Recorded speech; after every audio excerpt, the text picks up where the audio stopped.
It's Atlanta's #1 hip-hop station, Hot 107.9 at home for the Ricky Smiley Morning Show. Of course, you know it's your folk, Be High, radio, shouted, stepping in the building. I got a legend in this thing, Stic.man of the legendary group, Prez in the building. What's good with it, boss? Salute, man. What up? All is love. Feeling good, feeling great, man. Appreciate you coming through to kick a little flavor with me tonight in here, man. Yeah, man. Thanks for having me, man. No problem. It's a blessing. Let's get straight to it, though, man. Classic music, thought-provoking music. Known for that, man. I mean, what was it like jumping off the porch with that hip hop? You and them one getting busy out here, man. Yeah, man. Good times, man. You know, we have actually. I grew up in Tallahassee, Florida. Yeah. And then we moved to Brooklyn to make it happen. You know, with the music. Mm-hmm. And so by the time we did our record and linked up with Lord Jamar, Loud Records, and that was the last record we did before we finished the album. Yeah. So it just came like that. You know what I mean? I mean, how was it hooking up with Lord Jamar early in the game? Oh man, it was right on time, man, because we was homeless. We had them ran out the little money we stacked up to go to New York. Yeah. And it was like give up on the our mission. Yeah. Or and so we had to stick it out. And then one day we ran into Jay. Yeah. Him and Jay Rue the Damager was in Brooklyn blowing a spliff. And we was like, yo, brand new, we ain't gonna relate. You know what I mean?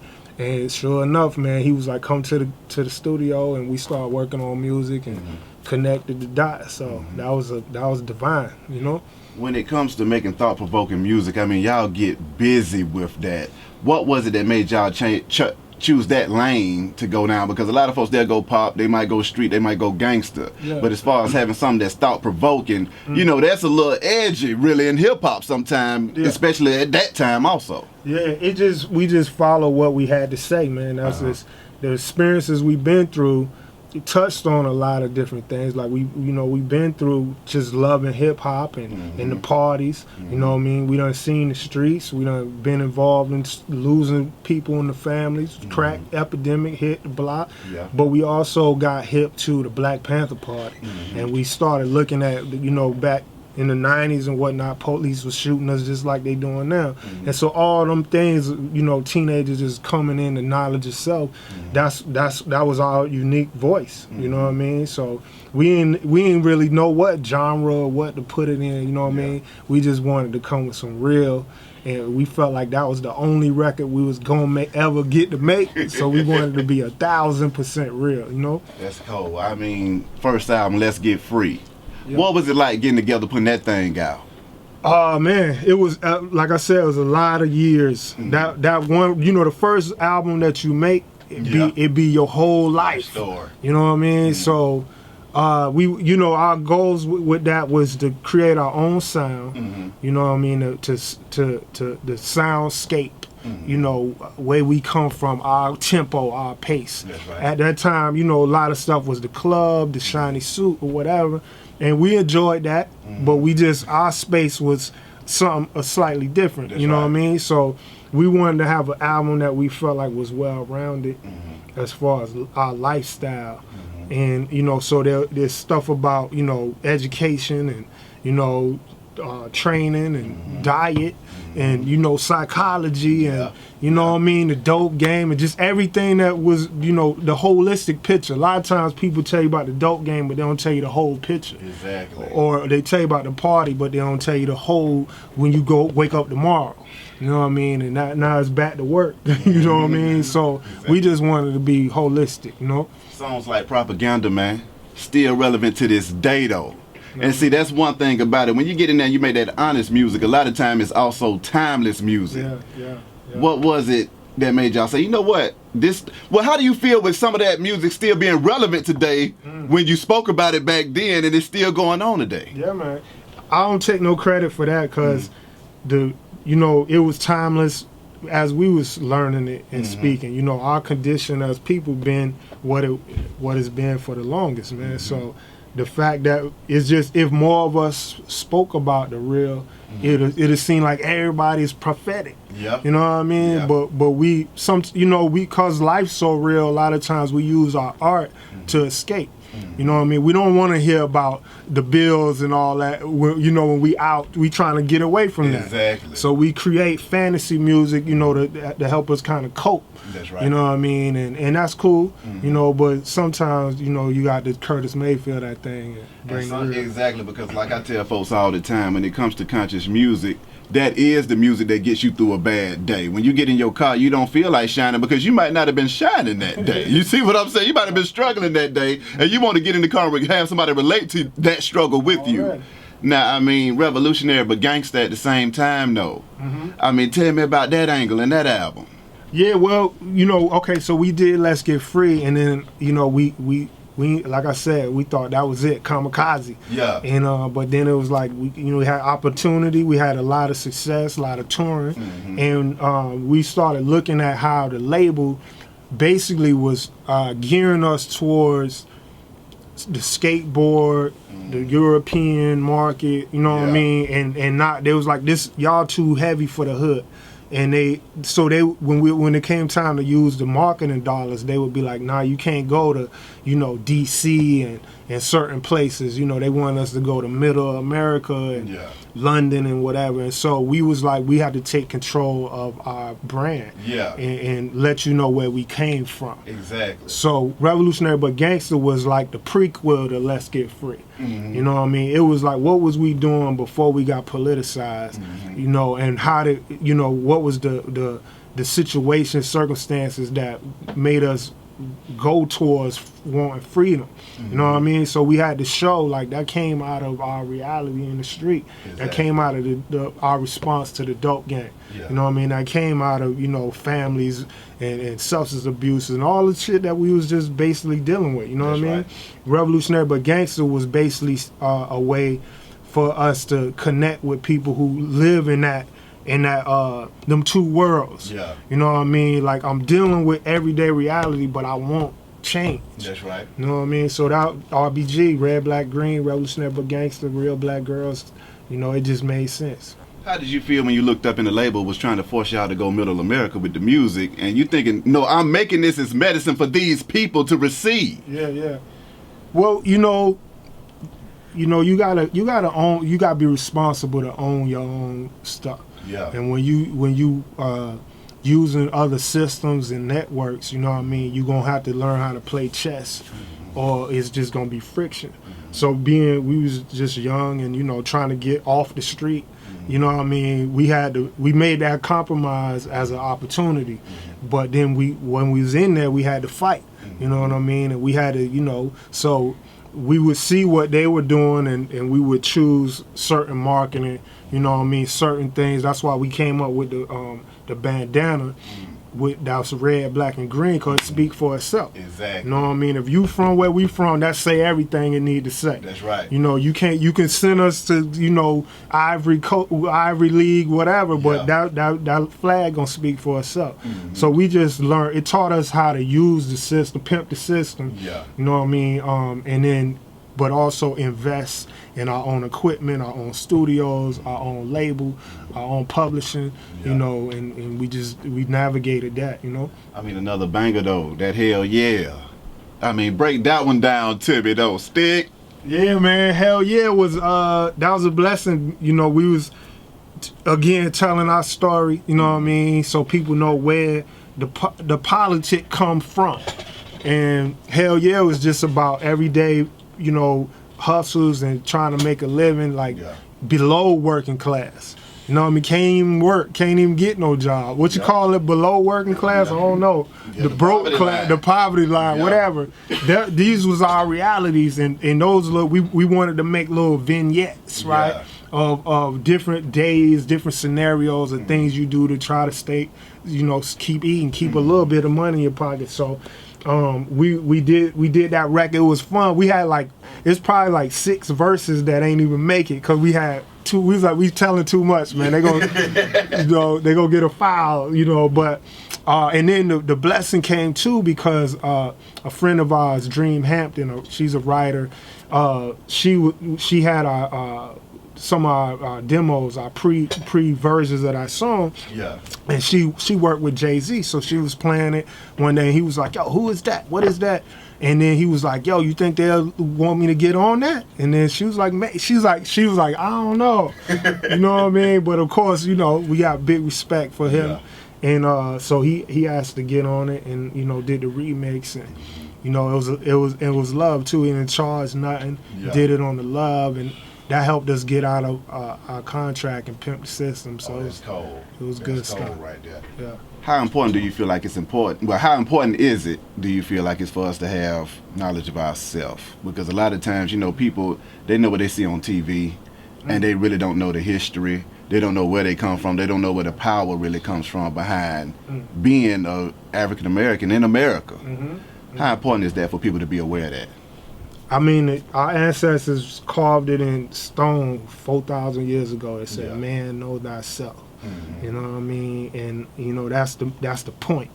You know, that's what we here to do. But when I think we say that so much, knowledge of self, that people, it's like it don't mean nothing. Or people, it's like, what do that really mean? So when you break down knowledge of self, you're talking about self-awareness, self-acceptance, self-development. You know what I mean? And self-realization. You know what I mean? So it's a process, you know, of study. It's a process of experimenting, making mistakes, a process of accepting all of that and being like committed to growing. You know what I mean? So, you know, knowledge of self is that's what life is all about. If we ain't knowing self, then, you know, we just out here, man. You know what I mean? Gotta ask your thoughts though, man. Police killings. You know, it's kind of gotten a little rampant this year. How do you feel about what's been going on and how the propaganda and how the media's been portraying it as of yet? Yeah, man. It's a long time. It's been a crisis in our community of our lives not being valued. You know what I mean? Like, and the police is just the front line of the status quo staying in place. You know what I mean? And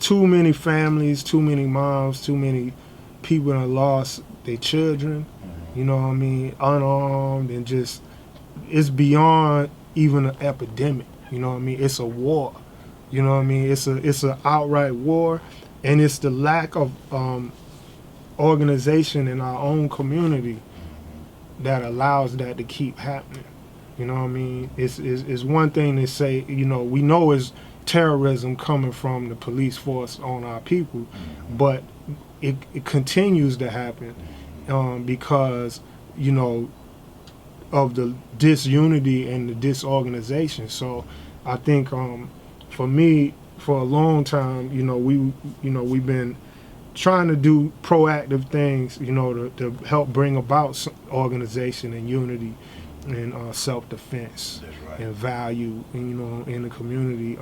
And I think now more and more people, because it's just ridiculous to the next level, more people are motivated, you know, and looking for solutions.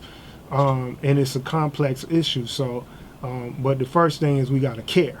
That's right. You know what I mean? We gotta actually care, and then I think we can figure out, you know, ways to shield ourselves, you know.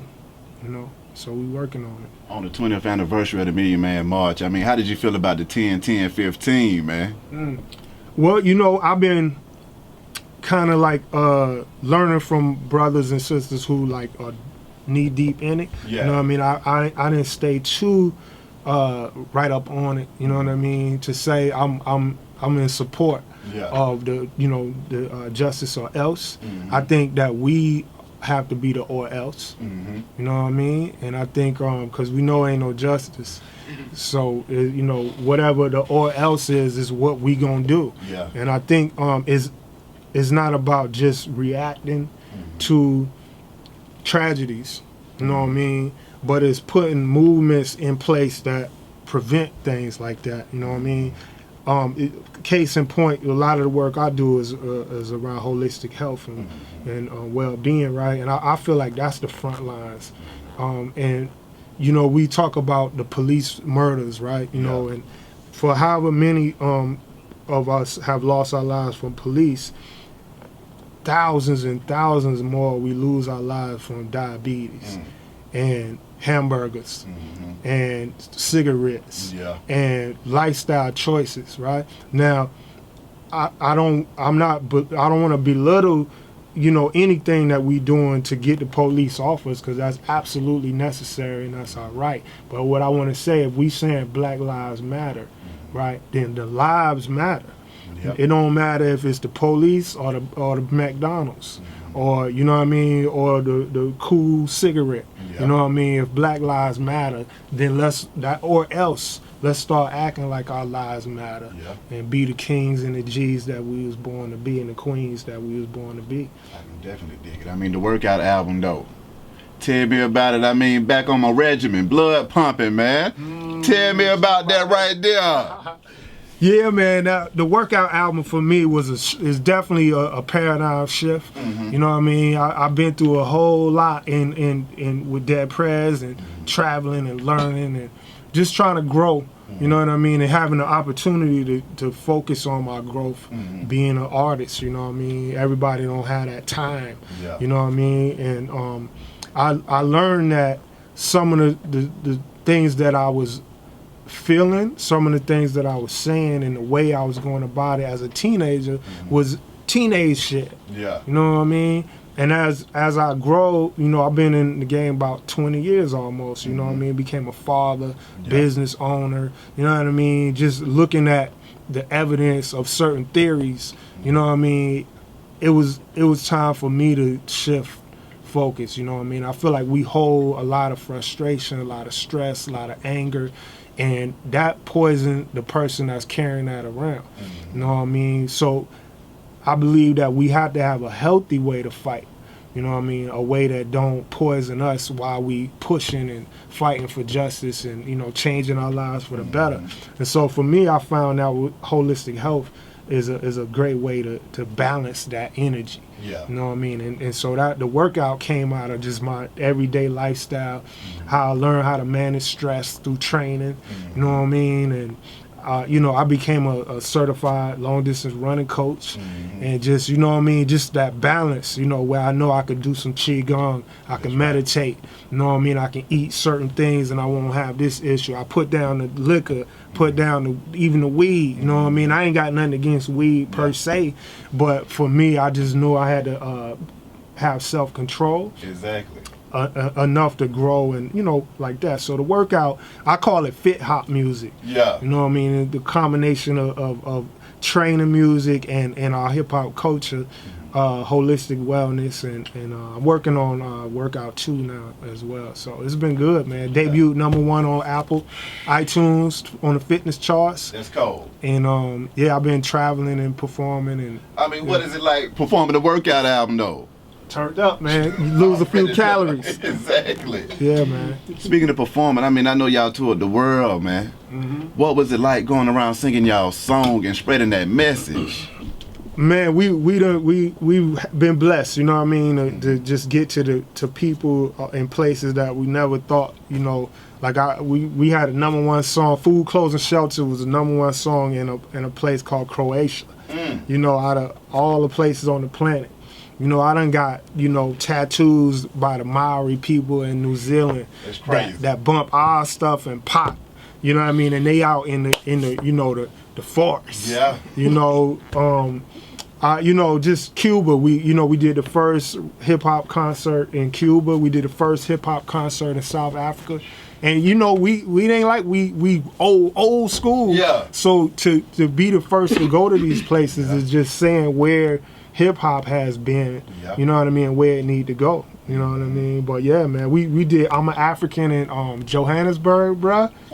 Man, listen, that was just bananas. We had to perform it like it was like 10,000 people. We performed it back to back. We just kept performing.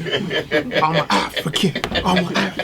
It was hard, man. I already know. And I know you were saying off camera, I mean, you said you toured so long with the Roots, you weren't sure if y'all were part of the group or not. Right on, man. I mean, what was that like? That was a lot of love, man. They, from the beginning, the Roots and Mos and Common and Kweli, they just kind of embraced us, man. We would be around in Brooklyn, and we would go to their sets and they'd be like, come on, you know, jump on, you know what I mean? Yeah. So we was able to make a good connection with them and travel and tour. And we ended up closing a lot of the Roots tours with them doing hip hop live. Yeah. And then, you know, we would do it. So, you know, it was a blessing, man. Good guys, you know. It's crazy. I mean, how do y'all feel like y'all influenced the hip hop game in general, man? And what I mean, you can see Drake quoting y'all in songs and stuff like that. I mean, but how do y'all feel like y'all influence was for hip hop? I don't know, man. I think we still working on it. You know what I mean? I think we've been influenced by hip hop. Yeah. And the legends of everybody from Outkast, Goody Mob to Nas and, you know, Snoop and NWA and just everybody. You know what I mean? We there ain't no dead Prez without all of the creative work and ideas and everything that people been putting down. So, you know, we just, you know, remixed it a little bit, had our little time on the table. So, you know, that's all. We just adding on. Speaking of the Goody, I know a lot of times I talk to some of the Goody Mob members and they say that they caught a lot of hell trying to put out that message that they was trying to bring at that time. And they even got banned in certain cases. Did y'all experience anything like that? Actually, not really, man, because we came out so hard. It wasn't even no other. It wasn't like we was kind of nothing. You know what I mean? It was 100. From the first time you put it in, the Wolves, the Crackers is selling dope, and we getting locked up for it. I mean, it wasn't, you know what I mean? So it wasn't nowhere to go but up, you know what I mean? So I think either Dead Prez was like, you know, it's like garlic. You know, it might don't leave a good taste on you, but it's good for you. Yeah. So we, you know, the people that want to be healthy, you know, they'll chew some garlic. Exactly. Artists like Killer Mike, Kendrick, Lamar. Yeah. You see them picking up the torch. I mean, how you feel when you see them getting busy out here? Man, come on, man. Like Killer Mike, that's the big homie, man. Yeah. We've been on tour, and me and my son go to his barbershop. You know what I mean? That's the homie. He but you know, I don't feel like it's our torch. You know what I mean? We just part of the community. Our 2 cents. Killer Mike is a brilliant leader, you know what I mean? And Kendrick Lamar, same way. Like, you know, they brilliant in their own right, and they doing it in a way that only they can do. You know what I mean? Like Run the Jewels, Killer Mike's hard body. It's like cold. You know, what is it? Don't do dope. You know what I'm talking about? I know what you're talking about. I can't say it on the radio, but y'all know what I'm talking about. Yeah, just the power in that, boy. Yeah. You know, I love it. I love the brothers that's bringing it, man. They it's entertaining. It's relevant. You know what I mean? And it's upgrading the culture. It's keeping the culture going. Like Kendrick Lamar, like how he put the jazz and the poetry and all of that. You know what I mean? That's elevating the music, and it ain't soft. It ain't no buster music too. You know what I mean? Yeah. How do you feel about the culture as it is right now versus when y'all were getting busy back then, just jumping off the porch with it? Yeah, man. Man, I don't never got no hate for the culture because people had to have a chance to express.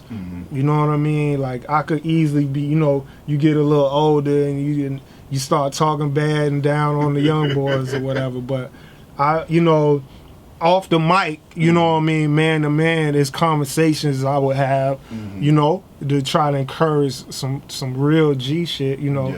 But as far as, you know, brothers out here, they getting it, you know what I mean? It's a certain time for certain things to shine, you know what I mean?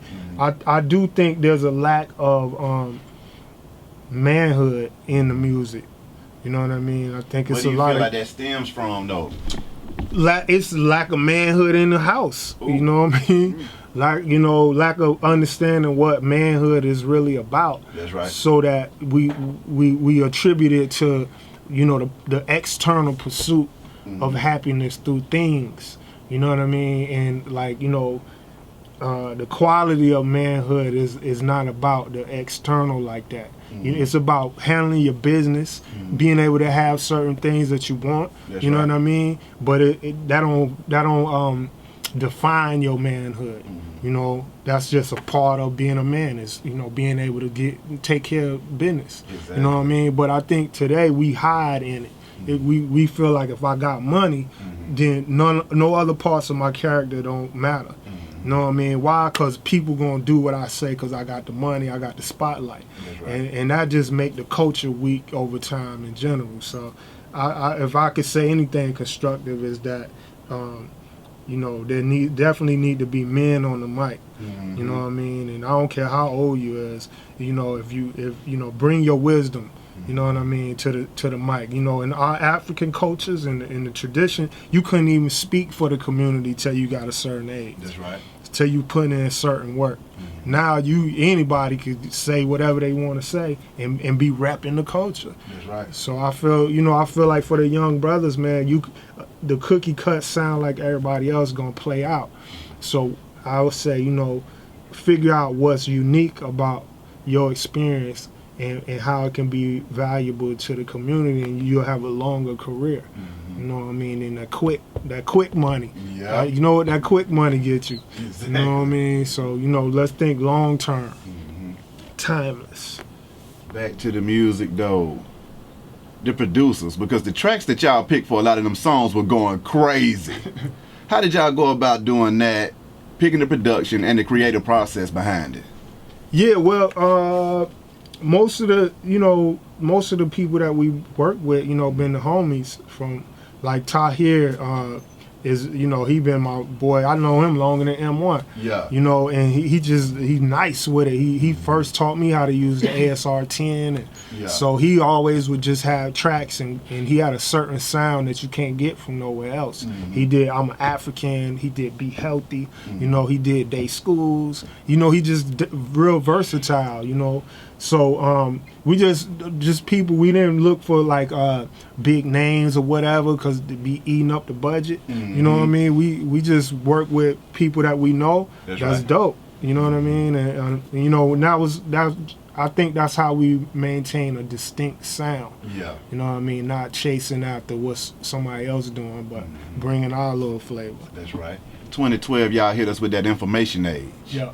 Tell me about that one. And then, how do you feel about the information age? Because, I mean, this digital world is moving real fast right about now. Yeah, man. So information age was an idea that we had some years before we dropped it. And, you know, we wanted to talk about the whole internet time frame we in, the mass information, misinformation, whatever, you know, the social media addictions. And, you know, we had a vision and we said we want the sound to sound like Future to us, you know, at that time. Sound, you know, just as a creative experiment, you know what I mean? And yeah, so it was like a concept album, you know what I mean, where we wanted to have a sound that fit the times. And yeah, man, you know, I think that we had a great space in that, you know, you can touch a button and talk to the globe. Yeah. You know what I mean? You can access all kind of advantages. You can find the cheapest price. You know what I mean? You have a lot more power Exactly. through that medium. But at the same time, the psychology behind the social media addiction is powerful. Talk to me about that social media addiction, because, I mean, that's real right there. Yeah, man. It's the you know, the whole thing is, in a nutshell, it's like social media is, they gamify, they make a game, right, out of attention.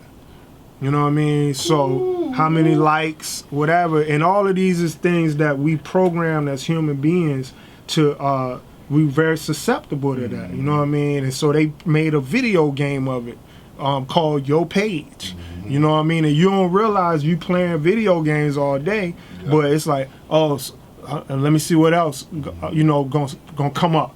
You know, what's gonna pop up. All of that is giving them it's a little endorphin, you know, little squirt, like, you know, like a lab rat. And we get addicted to this. You know, I was just talking to the homies the other day about the first thing a lot of us do in this social media world is we wake up and we check social media. We wake up, we check Facebook, we check Instagram before we check anything internal. You know, we say we want to meditate more and whatever, but we get our first 10, 30 minutes to the social media instead of sitting down, breathing, and giving thanks, for the day.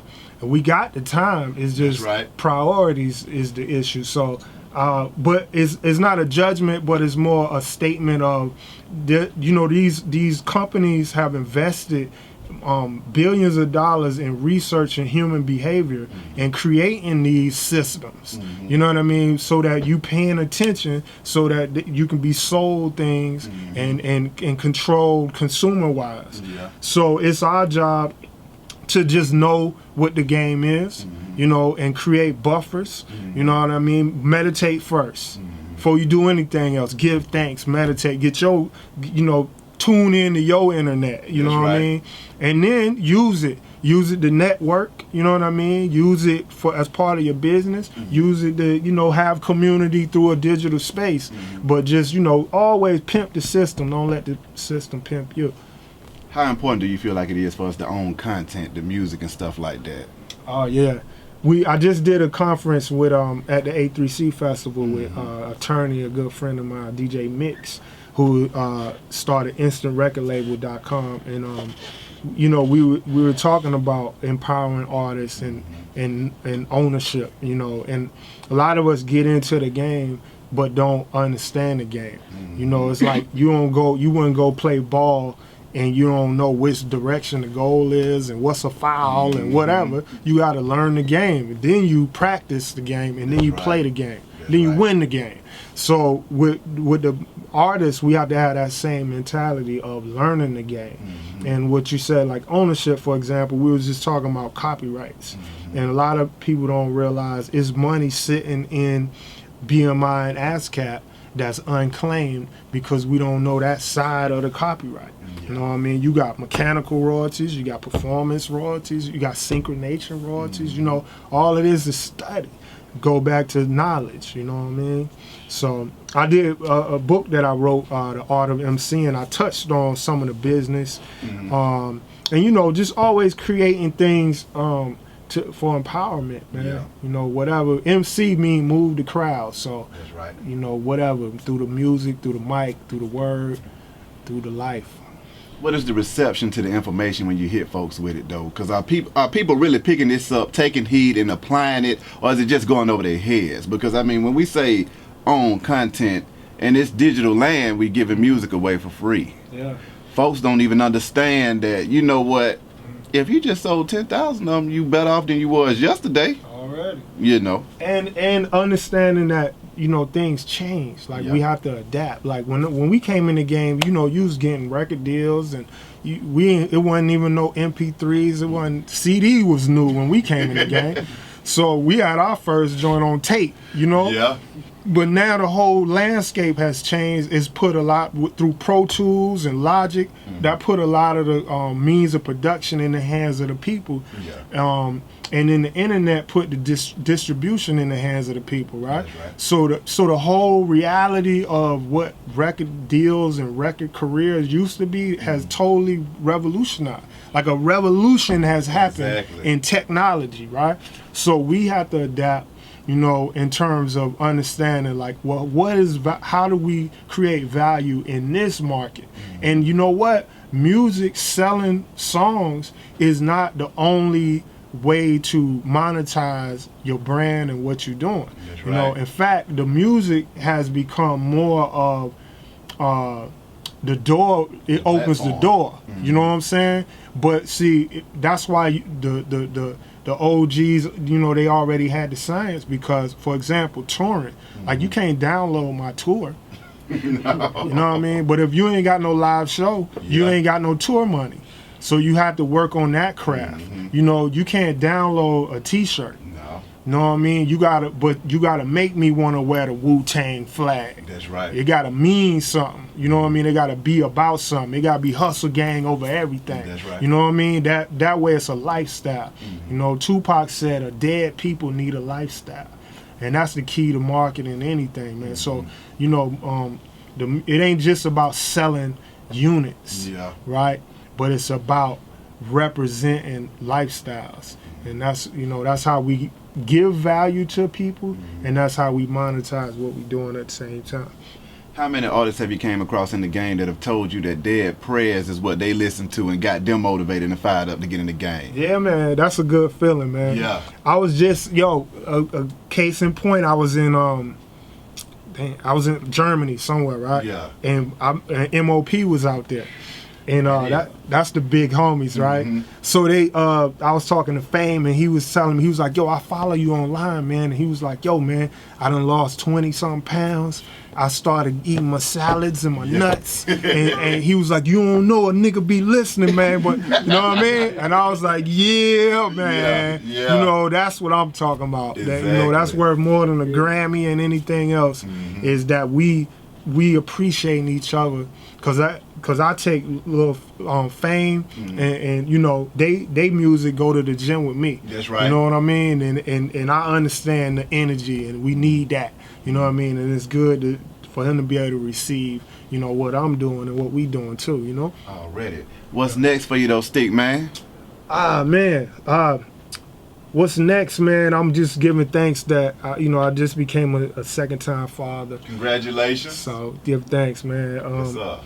You know, just staying in alignment and doing my best for my sons and my family. Working on a curriculum for RBG Fit Club. Okay. You know, which is just our holistic health movement outside of the music.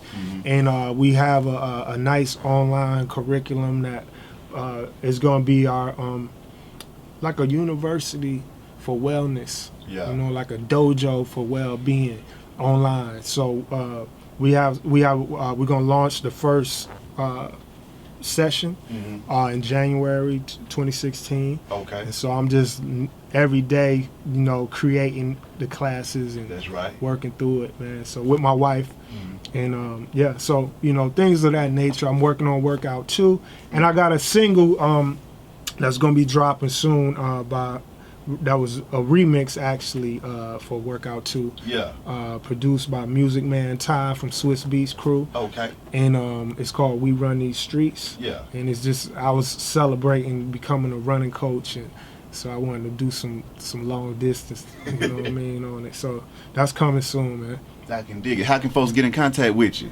Man, I'm all over the internet or whatever at Stic RBG, STIC RBG. RBGFitClub.com is our website, and also YojoCulture.com, YOJO Culture.com. That's our umbrella company. Yeah. Dig it with Stic. Appreciate you coming through this thing, bro. Thanks for having me, man. I appreciate it. Already. Man. Wish you nothing but the best and much success. For sure. Be Hot Radio Shout. It's Hot 107.9, man. Let's go.